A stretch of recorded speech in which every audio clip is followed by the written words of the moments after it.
Okay. Hi, everyone. Welcome to 146th Stanford MedAI Group Exchange session. This week, we have Daniel Jeong from Carnegie Mellon University to talk about his work on the limited impact of medical adaptation of large language and vision language models. So, Daniel is a PhD student in machine learning department at Carnegie Mellon University, working with Professors Zach Lipton and Pradeep Ravikumar. His research focuses on developing machine learning methods inspired by unique challenges of healthcare and creating rigorous evaluation strategies to ensure their relevance and impact in clinical practice. Currently, he is spending the summer as an intern in the real world evidence group at Microsoft Research, developing multimodal EHR foundation models for precision medicine. Prior to joining CMU, he earned a BS degree in computer science with a minor in applied mathematics at Columbia University and also interned at NASA's Jet Propulsion Laboratory. So, Daniel, thank you very much for joining us today. Before we start, do you have any preference on how you would like to take questions? Do you have designated designated breaks in your talk? Or can we interrupt you in the middle?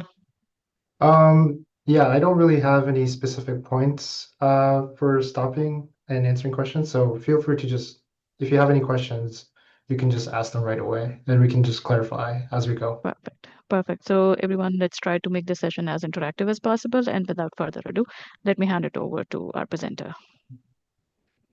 Great. Let me start sharing screen. Can everyone see this? Yes, yes, we can. Okay, great. Thanks again for the kind introduction. I'm really happy to be here. My name is Daniel, and today I'll be talking about one of my recent works titled The Limited Impact of Medical Adaptation of Large Language and Vision Language Models. So, as many of you know, the recent advances that we've seen in large language and vision language models have sparked significant interest in leveraging them for various aspects of clinical practice. So by providing some context about a patient, often in the form of medical images and clinical notes, these models could help with a range of tasks, including medical diagnosis, clinical information retrieval, and patient triaging, just to name a few. And so, for example, we might ask whether there's evidence of abdominal hernia, what medications a patient is currently taking, or whether any visual findings suggest the need for immediate attention. And in doing so, these models hold the potential to support clinicians across different parts of the workflow, ultimately helping reduce physician burnout, streamline the clinical decision-making process, and improve patient outcomes. And in recent years, we've seen many works demonstrating the effectiveness of these models in real-world settings. For example, they're being used for matching patients to clinical trials, retrieving biomedical evidence relevant for a patient case, generating clinical notes based on patient-doctor conversations, and providing support for analyzing pathology images. But training an LLM or VLM that is capable of reliably performing various medical tasks requires that the model has sufficient domain expertise. And as a motivating example, consider the following scenario where we have a snippet of text from some clinical note.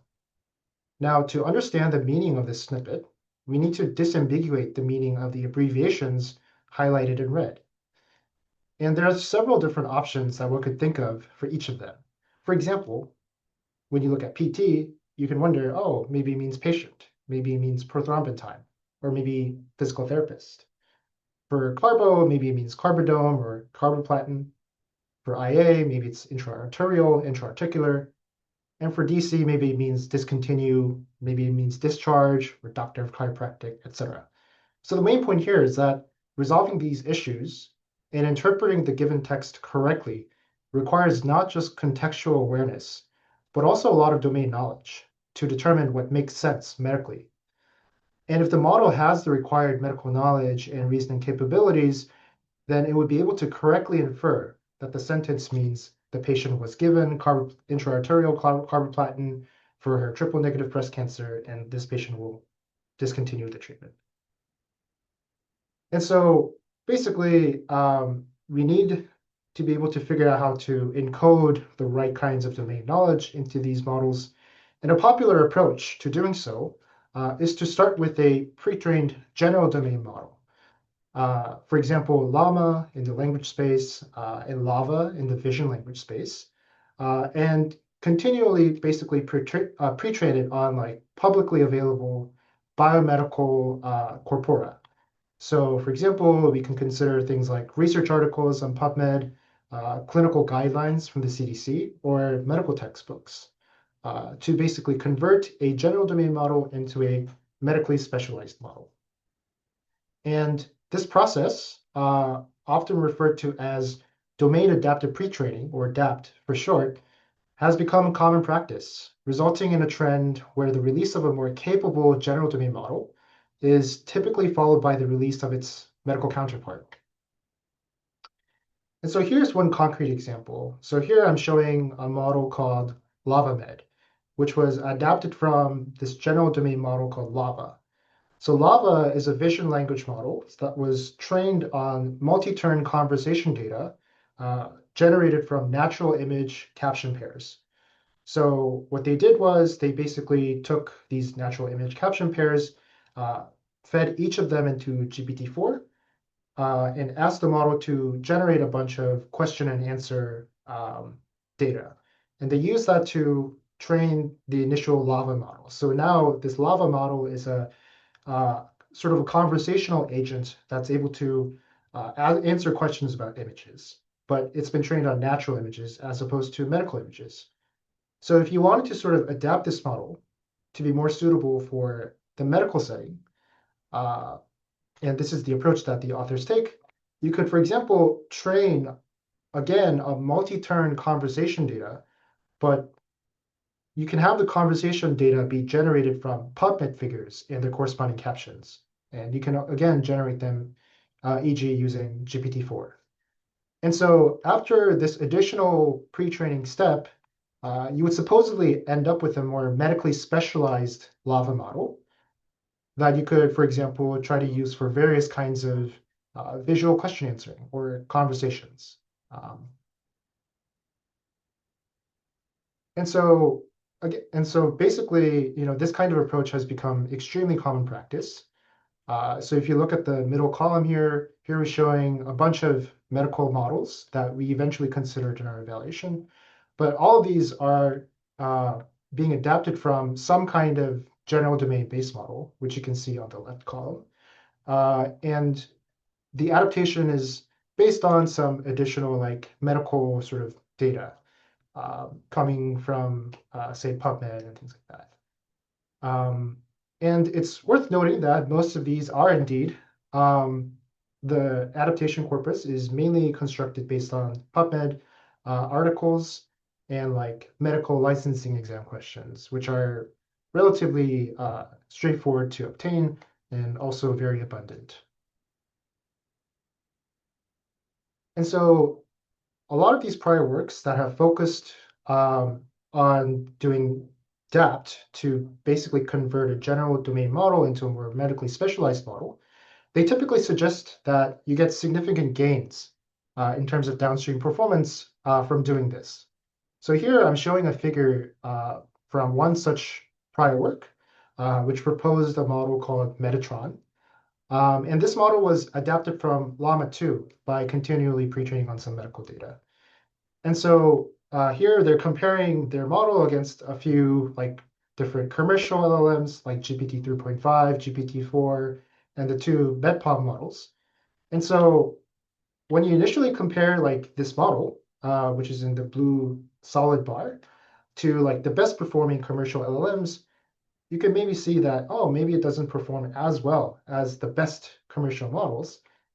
But if you make this comparison against, like, say, GPT 3.5, you see a huge boost that's consistent across like the 4 different question answering tasks that they're looking at here.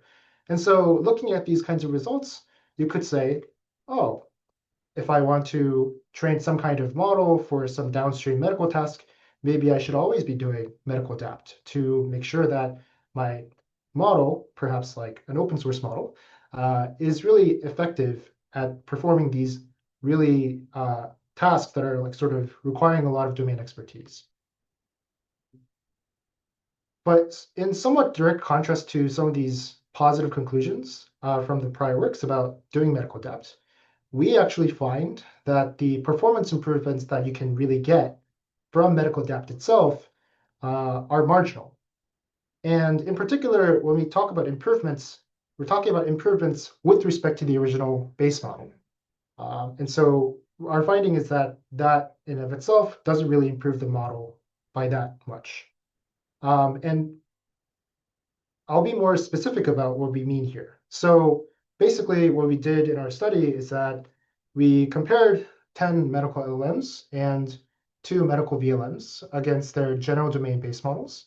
And in particular, we looked at closed-ended QA tasks from the medical domain. And we focused on closed-ended because, that's the setting where we can basically do objective quantitative assessments of like medical knowledge and reasoning capabilities. And overall, we find that in the zero or few shot prompting regime, all medical VLMs and nearly all medical LLMs fail to consistently outperform their base models in a statistically significant manner.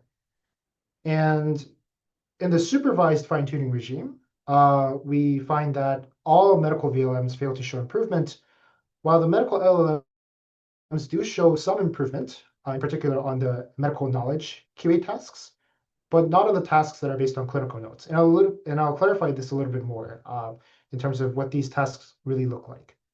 But the high-level idea is that the improvements are maybe not as significant as perhaps suggested by some of the prior works in this space. So for example, in the three-shot setting, we observed that across all medical LLMs and all medical knowledge QA datasets that we consider in our evaluation, the medical models only outperform their corresponding base models in 12.4% of cases, reach a statistical tie in 49.6% of cases, and lose to their corresponding base models in the remaining 38% of cases.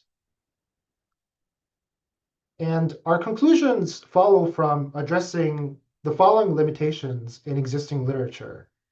So first, medical models trained via DAPT are often only compared against baselines with different architectures and model scale. For example, comparing like clinical camel 7dB against GPT-4. Second, model comparisons are sometimes made under inconsistent evaluation setups. So for example, comparing Metatron 7dB fine-tuned on MedMCQA versus clinical camel 7dB zero-shot prompted on MedMCQA. And third, and perhaps most importantly, models are often only compared using a single fixed prompting setup. That is the prompt format and the choice of few-shot examples, despite the fact that the behavior of these models is extremely sensitive to such design decisions, and that the optimal choice of such details rarely coincides between different models. And so all of these issues can basically undermine the validity of the claimed performance benefits in the medical depth literature. And moreover, when people do these evaluations, the medical LLMs are often solely evaluated on QA tasks designed to assess medical knowledge, such as like MedQA and MedMCQA, based on medical licensing exams, and not on QA tasks based on real-world clinical notes, such as discharge summaries or SOAP notes. And this is in spite of the fact that it is generally unclear whether strong performance on medical knowledge QA tasks necessarily implies high clinical utility. And so to assess whether medical DAPT also contributes to higher clinical utility, it is essential to also evaluate these models from medical depth on QA tasks which are grounded on clinical notes, and again, in direct comparison against their base models. And so here are some examples that sort of demonstrate what we mean by like medical knowledge QA and like say clinical note QA. So this is basically an example from this data set called MedQA. So in the question, you basically have like some context about a particular patient case. So like a 27-year-old male presents with these symptoms, etc. And then there's a question that is supposed to be answered based on the context provided. So the question is, which of the following is the most likely cause of the patient's symptoms? And you have a few like answer choices that you can choose from. And so you can immediately see that these are like mainly multiple choice questions, which are sort of testing for like medical knowledge. And it makes sense because like a lot of these are coming from like medical licensing exams, like USMLE. And when we say like clinical note-based QA, what we mean is we're providing some context that is coming from a clinical note. So in this case, this is an example from this data set called EHR Note QA. And here the context is a discharge summary from MIMIC4. So the question is, what were the patient's major health issues as per the record, where the record basically is referring to the discharge summary that is being appended as context. And what was the major surgical procedure that she had performed to manage these? So it's basically like a clinical information extraction kind of task, but it's sort of set up in a multiple choice kind of setting. And so these are sort of what the clinical note-based QA tasks we're thinking of sort of look like, just to be clear. And so going back to the limitations of prior works, we basically propose the following approach to address all of those concerns. In particular, we perform pairwise comparisons between each medical model and its general domain counterpart, whose only differences lie in medical depth. So the models in each pair are basically exactly identical in their architecture and model scale, and they only differ in whether the model was additionally trained on medical data. And we compare their downstream performances from zero-shot and few-shot prompting after independently selecting the best prompt format and few-shot examples for each model based on validation performance. And we also compare their performances after fine-tuning each model on each QA data set with sufficient hyperparameter optimization. And so in total, we perform these pairwise comparisons across 6 different settings. So you basically see like 6 different panels here in the plot on the right. But each of these settings basically corresponds to a different type of QA task and evaluation regime. So, and the yellow panels here correspond to the settings that we considered in a previous version of our work, which was presented at EMNLP last year, while the blue panels indicate the additional settings that we considered in the extended version of this project. And one thing that's also important to note is that we explicitly try to account for statistical significance. So what we did was for each data set, so for each downstream QA data set, and for each model pair that we're comparing, we measure their performance on that data set. And then what we do is we basically look at the relative exact match accuracy that the medical model has with respect to the base model. And then we basically use confidence intervals to determine whether this relative performance or this difference in performance is actually statistically significant. And so this sort of rules out cases where, like, say, maybe your medical model performs really like slightly better, but that difference isn't really statistically significant. So another way to sort of interpret this is, we're also basically accounting for like statistical ties. So we're also accounting for cases where like there's virtually no difference between the pair on a given data set. Um, so And so just to summarize, here are some of the key differences between what we did versus what prior works have considered. And so some of the points that we were making here is that it's important to be able to basically compare against the base model, because that's the only way in which you can isolate the impact that medical adapt itself has on the downstream performance. And it's also important to account for, the sensitivity of these models to the prompts, which can significantly change the numbers that you get for each model. And then the third part has to do with like testing for statistical significance of these pairwise differences. And so you can see that in most of these prior works that have proposed these models, a lot of these essential components are sort of missing, whereas we explicitly address all these different aspects to draw reliable and sort of rigorous conclusions. Daniel, we do have a question in the chat. Okay. What statistical significance tests did you use? That's from Right. Anand. So basically what we did here was, let's say you compare two models, right? So we have a particular data set, and then you have a particular model pair that you're looking at. You want to see if this difference in performance that you're seeing, let's say like one model achieves like 95% accuracy and another model achieves like 90% accuracy. What we want to test is whether this difference is really meaningful. So what we did was we basically took bootstrapping samples of the test set to construct 95% confidence intervals. And what we did was, if this 95% confidence interval in relative accuracy uh, does not cross zero, then that difference is actually meaningful. So if it does cross zero, then that means that the actual true difference between these two models on this particular data set is likely, it's likely that there's no difference between the two models, essentially.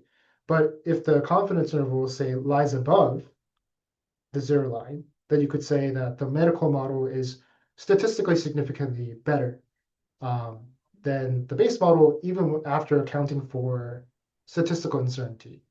And the opposite case would be like when the confidence interval lies below the zero line, in which case you would say the medical model statistically significantly underperforms the base model. So the statistical testing that we're doing here is based on the 95% bootstrapping confidence intervals, which are computed in terms of the relative accuracy. And we do this for And every pair of models. okay. And we have one additional question. What is the goal for optimizing the prompt? Is it to reduce the number of tokens or to improve the performance? So basically, as we'll sort of cover in the final like results, maybe then it will become more obvious. But basically, the point of that is to sort of account for the fact that uh, depending on what prompt format and what choice of examples you use, that can have a significant impact on the numbers that you get from each model. So Mm-hmm. if the point is you want to compare the best performance that you can get from the medical model versus the best performance that you can get from the base model, you have to account for the fact that the choice of prompt format can really amplify or amplify these differences. Say, like if the prompt format was only optimized for the medical model, for example. And so our point is that if we want to compare the best performances between each model pair, we should be doing the prompt optimization for each model separately so that we have a setting that works well for each model and then compare the numbers. Okay, I think we're getting a few questions regarding your prompt optimization. What packages were used for prompt optimization, and how, I think it's kind of related. How were the candidate prompts generated? Yes, so I will cover the approach that we took about how we Perfect. generated the prompts. In terms of the package, we didn't really rely on an existing package. I know that there are some other like more sophisticated prompt optimization packages, but I guess like the approach that maybe I'll just jump right to the description of like how we Perfect. generated the prompt. Sure. Unless there are other unrelated questions that I should be answering beforehand. There is one about, is there a reason for not using the McNamee test? It's Um, from, yep. reason that we're not using the Taylor's test.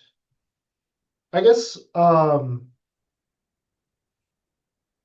think in terms of like testing for statistical significance, I think Mhm. there are probably a lot of different ways in which you can sort of go about this, but I think this is the one approach that's like simple enough and also like I think reasonable enough for the setting that Mhm. we're considering. So that's why we just ended up With that. using this. It wasn't necessarily that, oh, like this other test is maybe not a good choice or so I think the main point is that you do want to account for the uncertainty somehow when Mhm. making these comparisons so that it's like more robust based on the data and the Okay, uncertainty.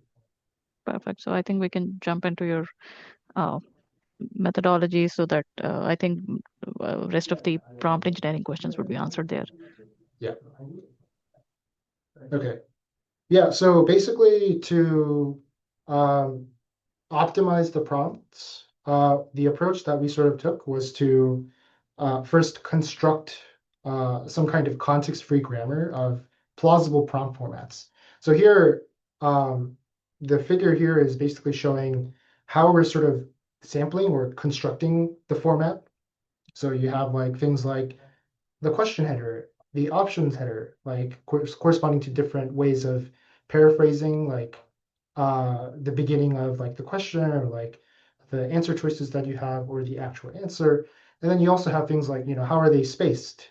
How are these different elements like put together, like with different spaces? How do you sort of format the different options? So like option wrapper, for example, is like just indicating that, oh, maybe you want to put like answer choice A in like parentheses or brackets and things like that. So I guess the point is that I understand that this is like maybe not the most optimal way of like constructing prompt formats. I think that's not really the point. I think the point is that um, even when you sort of consider this relatively small space of prompt formats that you can sort of consider, uh, as we will see in the results, even adjusting within this small space, like finding the right prompt format does change the results when you're doing these comparisons. So I think sort of going back to some of the questions about like, oh, what package were you using or what specific approach were you taking for doing the prompt optimization? I think I'm basically acknowledging that this is probably not the best thing that you would do, like in practice, perhaps. But it's like uh, a disclaimer as to like, this is just trying to make the point that it's sort of important to consider. But basically, we construct like this context-free grammar. And so what you can do is you can basically sample each of these components separately and put them together. And so that's how you get, for example, a prompt format that looks like the one that we have below in the lower side of the figure. And here's some like concrete examples. So let's say like this is from the MedQA data set. Let's say like you have a question that looks like this, and then you have like four different answer choices, and the correct answer is like maybe the second one. In this case, like if we sample different prompt formats from this context-free grammar that we constructed, one example would be like, maybe it looks like this. So like depending on how you sample the different components, like you're basically putting them together in different ways. Another example basically looks like this. So I guess the point is like when you sample these prompt formats, they're basically just going to format things differently, but the overall semantics of the prompt itself is not going to change. And so it's mainly a formatting sort of matter. Um, and so what we basically did was we sampled the prompt formats this way. And so once we sample the prompt formats, we also sample the few shot examples from the training set. And we basically consider different combinations of the prompt formats and the few shot examples, and then basically measure the validation performance that we see to determine which combination of prompt format and few shot example uh, we should use for a given model on some data, on some task. So for example, let's say I'm doing the comparison of like Lava Med versus Lava, which is a VLM that I was talking about before. you would basically, for example, sample a bunch of prompt formats, sample some examples on like, say like VQA RAD, which is one of the VQA data sets. And then you basically see which combination gives you the highest validation accuracy. And then you basically use that prompt format to do the final evaluation on the test set for VQA RAD, for example. So hopefully that makes sense. And what's important here is that we basically perform this procedure for each model independently. So if we have lava being compared, we apply this procedure to each model separately so that we have the best, sort of quote unquote best prompt setting for each model before doing the comparison. In terms of the SFT evaluation, what we're basically doing is, here is an example of like some question with like some answer choices. But you'll notice that like the actual answer to the question is not present here, right? So basically it's like question answers and then like the answer header that's being fed into the language model. So the language model is basically being trained to like generate the correct completion to this input prompt, which is going to be like one of the 4 answer choices. So the model would basically generate a prediction, which is coming from like a generated text. Then we will basically compare that against like the ground truth answer. In this case, the answer is C with that corresponding text description. So we compute the cross entropy loss between these 2 generations, and then you do parameter updates to update the model. And so again, it's like lava med and lava. We fine tune each model on each downstream task separately, and then we compare the numbers in this scenario. And due to like computational constraints, we basically focused on parameter efficient fine-tuning methods. So all of the model pairs except one are fine-tuned with LoRa, essentially. Like for MedFlamingo and OpenFlamingo, instead of adding like separate LoRa layers, we just basically fine-tune the cross-attention layers, if you're familiar with the model. Because that's also like how the original vision language model was sort of trained or based on existing language models. So we just use that instead of adding additional layers. So in our evaluation, we basically try to cover a lot of different models. So for example, we have like a bunch of 70 billion parameter LLMs or LLM pairs. We also have the 7 or 8B scale LLM pairs. And we also have like a couple of VLMs, which are based on the 7 billion LLMs. And we also try to cover a lot of different tasks. So we have like 13 different tasks for medical knowledge QA, 8 different tasks for clinical note-based QA, and also 8 different tasks for visual medical QA, which covers a bunch of different imaging modalities as well, like including like chest X-rays or pathology slides. So now I'll jump into some of our main findings. And so the first observation is that selecting the right prompt independently is actually crucial to ensure a fair comparison between the models. And we sort of demonstrate this point by showing examples of how the results really change when we optimize the prompts independently versus when we don't. So here we show how the 3-shot results change across different prompting setups for this model called OpenBioLLM 8B, which is a model that was adapted from Llama 3 8B.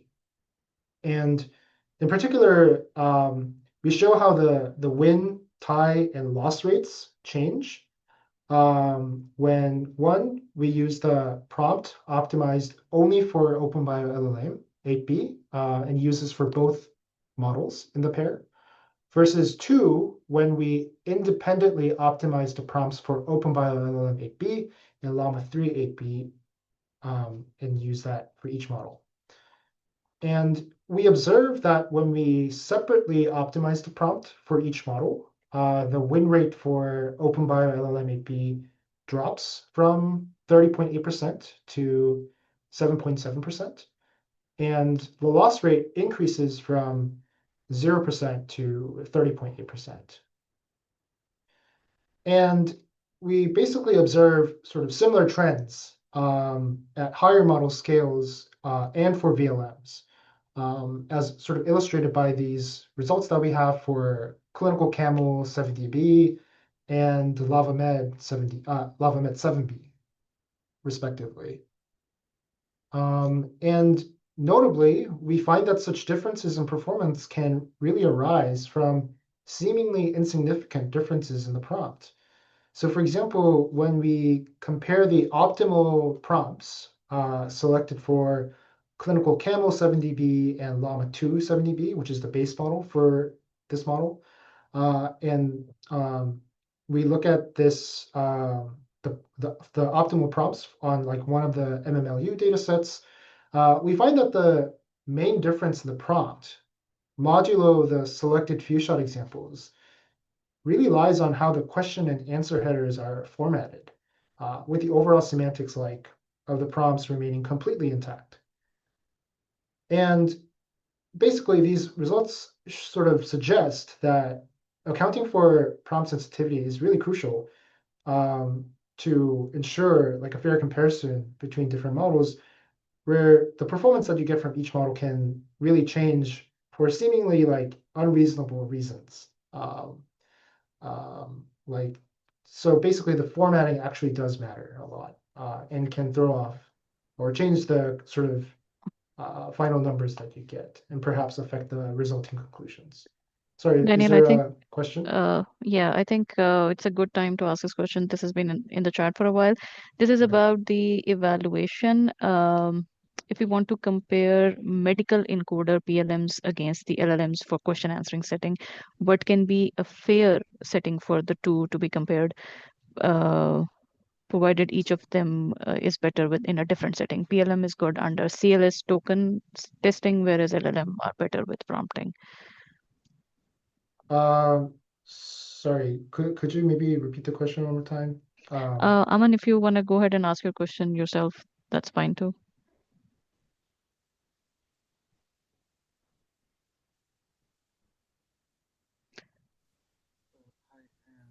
Otherwise, I can repeat the question. Um, if we want to compare medical encoder PLMs against LLMs for question answering setting, what can be a fair setting for the two? Um, because each one of them work better in different setting. PLM is supposed to be good with CLS token testing, whereas LLMs are better with prompting. so just to make sure that I understand, like, I guess the main question is that instead of like comparing like medical LLMs versus like, sorry, like autoregressive Hmm. LLMs versus autoregressive vision language models, if we were to like try and compare, actually, sorry, I guess like the comparison that we're doing here is like VLM against VLM, LLM against LLM. So is the question sort of about like comparing um, autoregressive VLMs versus like uh, non-autoregressive VLMs, perhaps like based on like clip style models? Is Hmm. that the question here? I believe so. So, Aman, if you want to go ahead and ask for an explanation, that's okay. Otherwise, I guess that's the answer we have. That is So, basically between like two similar kind of VLMs. It's not one is autoregressive and one is something else. That's how we're making so sure that it's compared. I see. So I think the main point that I would, I guess, make here is that um, our point of comparison is not really between different like say medical VLMs, for example. Hmm. So it's like you have a base model that is adapted from to like be more medically specialized. So Hmm. the setting that we're looking at is actually assuming that these models are actually identical in terms of like their Oh, architecture, yes. like how they can be used for prediction.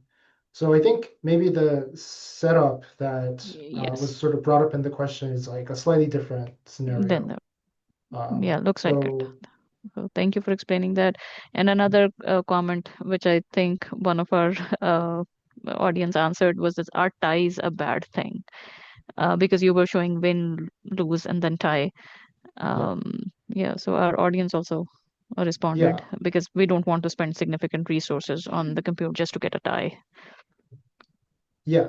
I Yes, think pretty that's much. a valid answer to that question. I think Perfect. like I think the having ties in and of itself, like I guess maybe like it depends on how you want to look at it, but indeed, like the point of doing any of this is to like basically make the model more medically specialized. And by being more specialized, we want these models to be better at performing some of these tasks, right?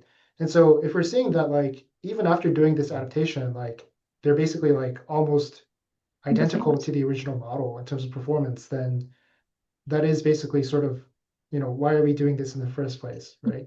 And again, like this is perhaps like somewhat different from like the impression that you can get from some of these prior works, because like a lot of these sort of works basically suggest that, oh, like if you do this adaptation, you get a much better model. And I guess like what we're showing is that after sort of addressing some of the like issues or limitations in terms of how the evaluation was set up Hmm. in some of these papers, it seems like maybe the differences are actually not that big. And maybe the gains that you can get from doing this kind of additional pre-training is really limited. And so that's kind of the main takeaway that we're sort of getting at, if that makes sense. Oh, makes sense. So thank you for explaining that. Mhm. Yeah, so I'll move on. And so the second finding that I'll touch upon is that ignoring statistical uncertainty can lead to misleading conclusions about the improvements that we can get from medical adapt. And so again, we're going to demonstrate this point by showing some examples of how the results change when we account for statistical uncertainty versus when we don't. So again, here we show the three-shot results.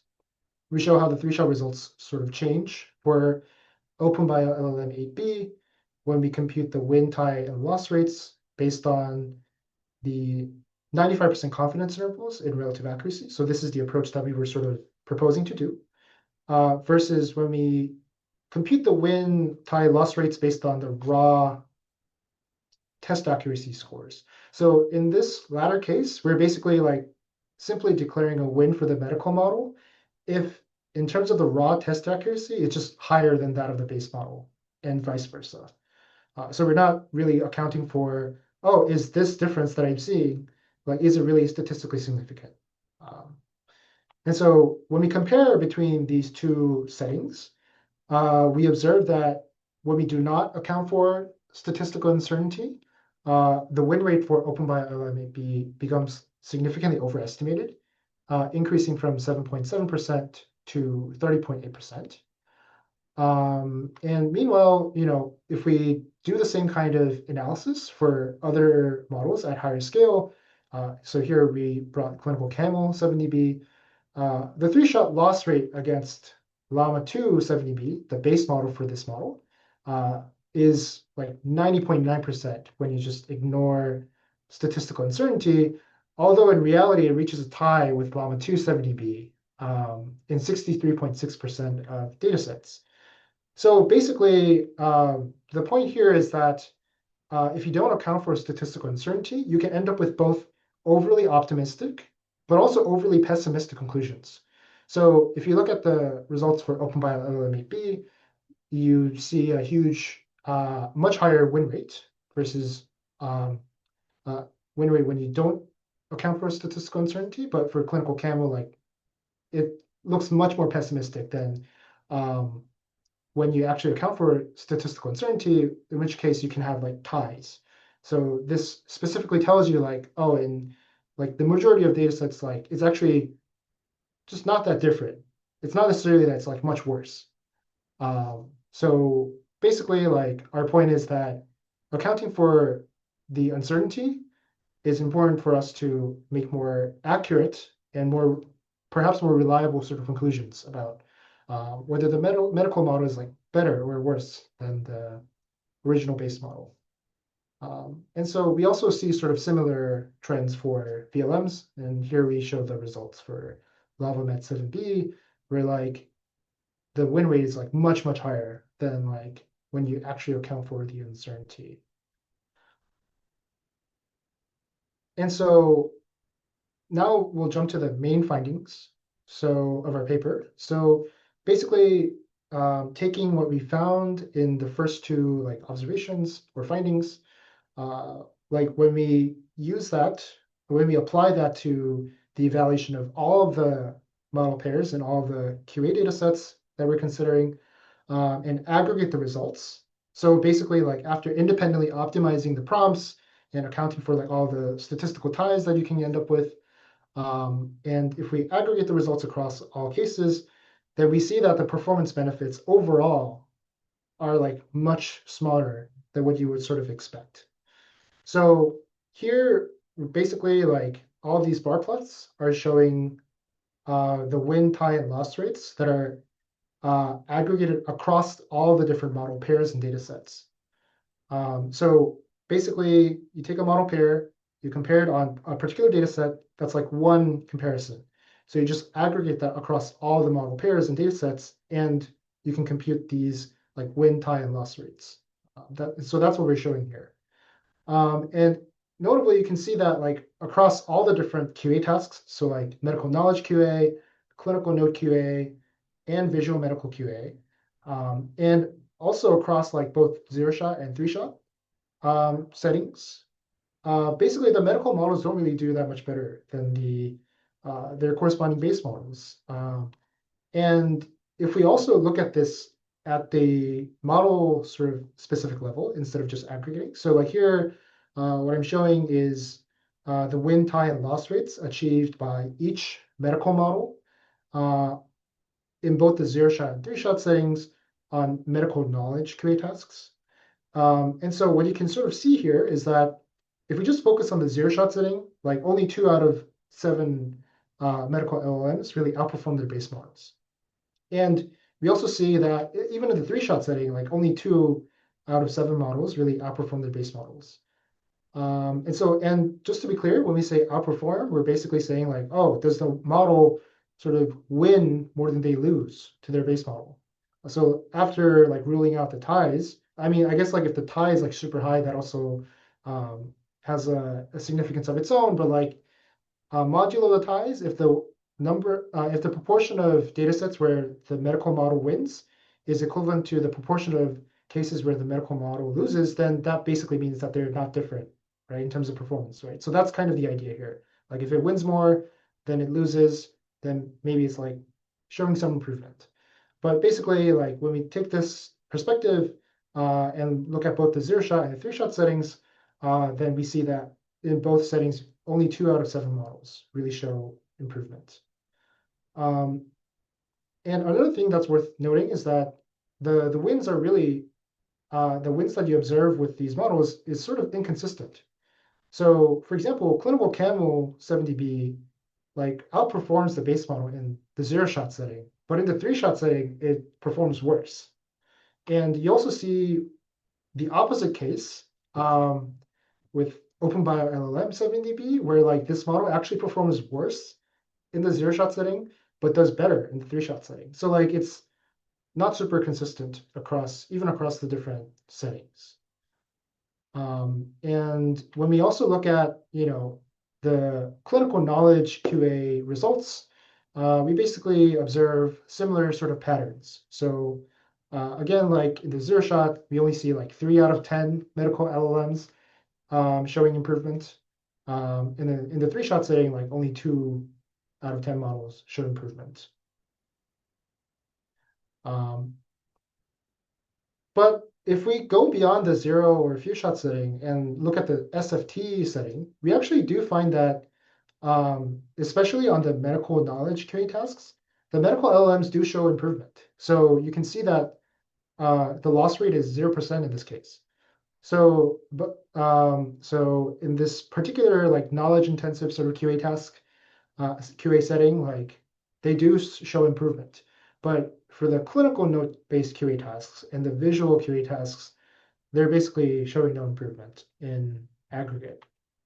And so if we again look at this from the model specific, in terms of the model specific win time loss rates, again, um, all of the medical LLMs actually like perform as well as their base models on medical knowledge QA. Like just one model, like clinical camel 70B, which is a complete tie, but it's not worse than the base model. And then for the other ones, they're actually like much better than the base model. But if we look at like the clinical node QA tasks, then only two models really do better than the other ones, and 2 out of 10. So overall, like you kind of see that the improvements are really not consistent, and maybe perhaps um, the improvements that you're seeing are maybe not happening in the settings that maybe you care the most about, which could be, for example, like answering questions based on clinical notes, because that's more relevant to like the real world clinical setting that people really care about, as opposed to just answering like exam questions, right? So that's something to think about.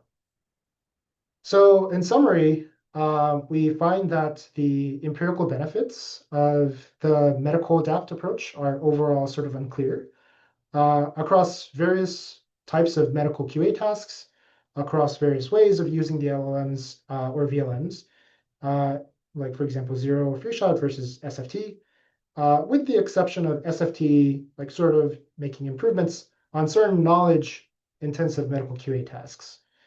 And in surfacing all these findings, we identify three important considerations for future evaluations. So first, we should be conducting head-to-head evaluations, controlling for factors beyond medical adapt itself. The second point would be that we should really account for sensitivity to prompts, especially for the base model. Like we definitely don't want to have a setting where there's one prompt that's being used for all models, but it's somehow maybe just like working well for the medical model. So we want to avoid that to reflect the best performances that you can get from each model in every pair. You also want to, incorporate statistical uncertainty to ensure that the conclusions that we're making are significant. And this is especially important for smaller evaluation data sets to make sure that the improvements that you're seeing are not due to random chance. Um, and so this was joint work with my following co-authors, Pranav Mani, Saurabh Garg, my advisors, Zach Lipton, and Michael Oberst. And we also thank the following individuals, Monica Agarwal, Ahmed Allah, and Shan Chan for helpful discussions on an earlier version of this work. And if anyone is interested in checking out the details, here are the QR codes corresponding to the archived manuscripts. So the left one is the extended sort of paper that I sort of covered in the talk today. The one in the middle is like the sort of earlier version, which was presented at AMNLP. And then the third one is linked to the GitHub repository if anyone wants to sort of take a look at how we were doing all the prompt optimizations and like doing these comparisons and things like that. So thank you everyone for listening. And I will take the remaining questions. Thank you very much, Daniel. Very interesting presentation. And before we open the floor for questions, I'd like our audience to give a virtual round of applause to our speaker for this very interesting conversation. After that, the floor is open for questions. If anybody has any questions, let's just go ahead with it.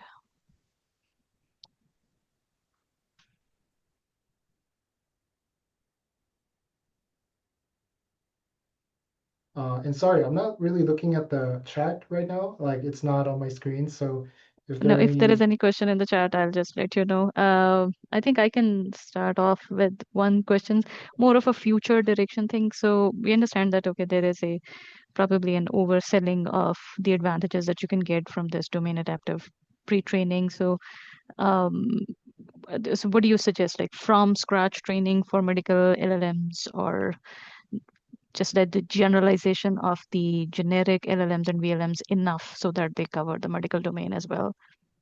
I think I think it's hard to sort of sell the approach of pre-training things from scratch. I think maybe Mm-hmm. not, maybe that's not the best approach, Mm-hmm. especially for medical practitioners. I think that would be very, very hard if they're like sort of constrained in terms of resources. Yep. So I think it makes sense to like start from what's sort of already out there. But I think maybe Mm-hmm. the some considerations would be that.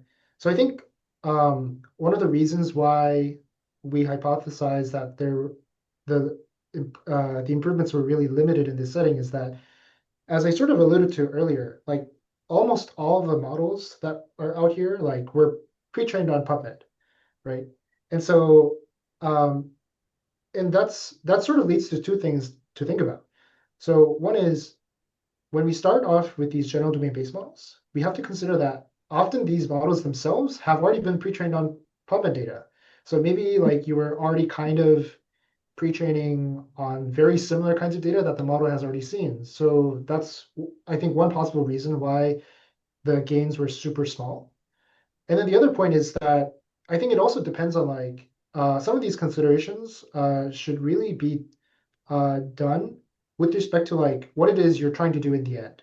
So if you really care about like doing something with like clinical notes, then the distribution, like sort of the text that you would see or encounter in like PubMed articles is very different, like noticeably different from like the text that you would normally encounter in like clinical notes, as we've sort of seen in the very few first few slides, right?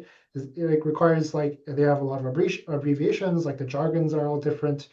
It's not as nice. You can have typos and everything. So I think the point I'm trying to make here is that when you do the adaptation, like it's also important that you're doing the adaptation with the right kinds of data. And I think uh, apart from all the, I think, general sort of findings about like what's really important when doing these evaluations, I think that was another reason why those were like other reasons why like the gains were really marginal. And so I think um, maybe what I'm trying to say is that it's not clear that like domain adaptive pre-training is always going to be useless or always going to be like not effective. But I think when you proceed to do this kind of approach, like, maybe these are some things that you should be sort of considering to make sure that it's like actually doing something meaningful. Maybe it's like sufficient to just like pre-train on like a more specific, a more task specific sort of corpus than to do this additional domain adaptive pre-training. So I think these are all like, interesting questions I think that are worth asking.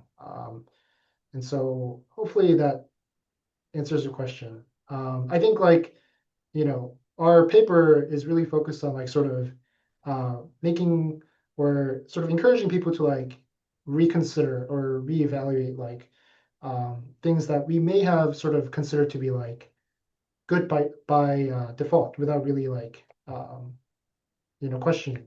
So I think that would be sort of my reaction to the question. Um, Yes, I think, and I mean, there is that, okay, one medical VLM for everything, and the other kind of a competing approach of where I see a foundation model for abdominal CTs separately from a foundation model for chest X-rays. So that I think that also allows for kind of very domain specific. I don't know the word that we should use, not fine tuning, but good sort of customization of whatever approach you want to use for pre-training, the kind of data you're using, the kind of mhm. evaluation you want to have. Yeah. Um, that's I think. I think somebody mentioned in the chat, is there an understanding on scaling laws for dollars spent versus the win rate for LLMs for medical domain? We did not do any scaling law related studies here. So um, yeah, maybe I think that's another maybe interesting question to sort of ask, but I guess that Mhm. wasn't really the main focus of our Focus of paper. the. Mhm. So yeah, Okay, thank you very much, Daniel. If nobody else has any questions, then I think we can end the session here. We'll upload this talk on YouTube. Feel free to send us any questions. We can probably get you in touch with the author. Um, Daniel, thank you once again for your interesting yeah, presentation. And everybody, hopefully, we'll see you next week. Thank you so much for having me, and thank you